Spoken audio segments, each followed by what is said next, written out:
Eu estou aqui com o João Luiz e você sabe o que é a dedicação de uma igreja e de um altar da igreja? Ele vai responder para a gente, mas antes você vai salvar esse vídeo, compartilhar com todo mundo e escrever nos comentários se o altar da sua igreja, da sua paróquia já é dedicado.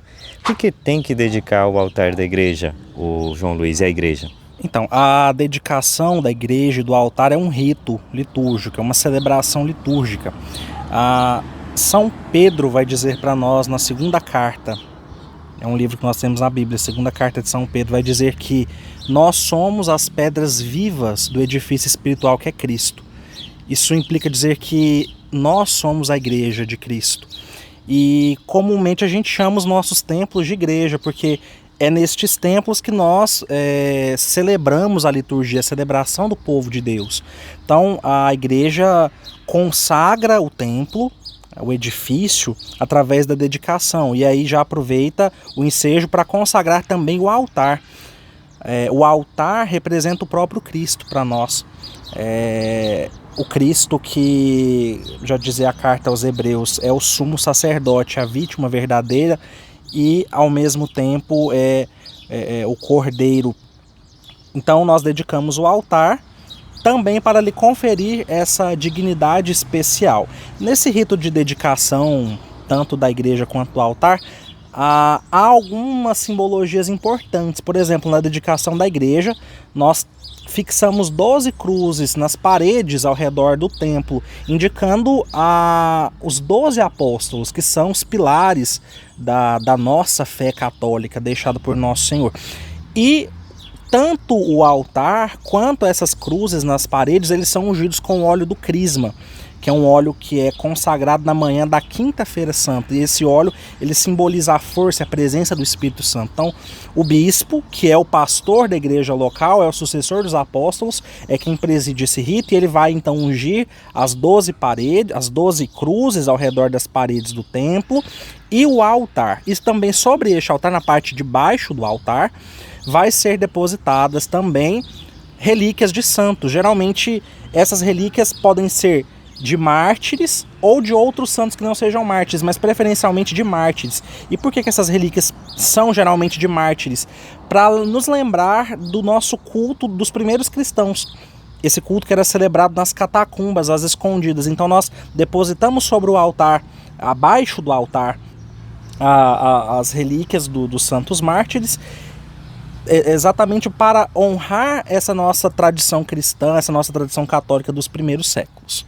E falando dessa tradição, João, até a gente lê o livro do Apocalipse, as almas debaixo do altar, clamando, né? Exatamente. E é importante a gente destacar também que essas relíquias colocadas na parte de baixo do altar não vão propriamente conferir a dignidade do altar. A centralidade da nossa fé, o mais importante é o próprio altar, que representa o próprio Cristo. Nós depositamos sobre o altar essas relíquias dos santos para conferir a este altar esta memória de nos lembrar dos primeiros cristãos. Mas se na igreja não houver relíquias de santos que se possa atestar a validade, a veracidade, então a igreja indica que não há necessidade de colocar. Aqui na paróquia São Bento nós conseguimos 2 relíquias de santos mártires e serão colocadas então na parte de baixo do nosso altar. E o altar tem que ser de pedra, não é, João Luiz? Isso, as regras litúrgicas vão dizer para nós que o altar preferencialmente deve ser de pedra. Porém, se não puder ser feito, ou como aqui na nossa igreja matriz de São Bento, onde nós temos um trabalho com a madeira, a igreja também permite que seja utilizado um outro material nobre. Mas para a cerimônia da dedicação, então foi colocada uma pedra sobre este altar que é de madeira, exatamente para conferir maior dignidade ao altar, até para que ele não pereça também, porque ele é ungido com o óleo do crisma, então para que o móvel não se perca, nós colocamos então uma pedra sobre esse altar. Então, João Luiz, o altar ele tem uma centralidade no culto da Igreja Católica, na celebração, não é? Isso, o centro da nossa fé católica no templo é o altar. Hoje, depois da reforma litúrgica feita no Concílio Vaticano II, todas as igrejas onde você entrar, o centro é o altar, porque o altar representa o próprio Cristo. E é neste altar onde vai ocorrer o sacrifício da Santa Missa e também a refeição. Então o altar tem esse duplo aspecto, o aspecto de mesa do sacrifício, como acontecia também no Antigo Testamento, um local de se aproximar de Deus e oferecer ali as oferendas, e o local da mesa, da ceia fraterna, da refeição, que é o próprio Senhor. Então o altar representa o Cristo e tem essas duas dimensões, a dimensão do sacrifício e a dimensão do banquete eterno do Cordeiro, que também nós encontramos lá no livro do Apocalipse. Sim, então se Jesus é chamado de Cordeiro e também de sumo sacerdote, então conclui-se que há o sacrifício no altar.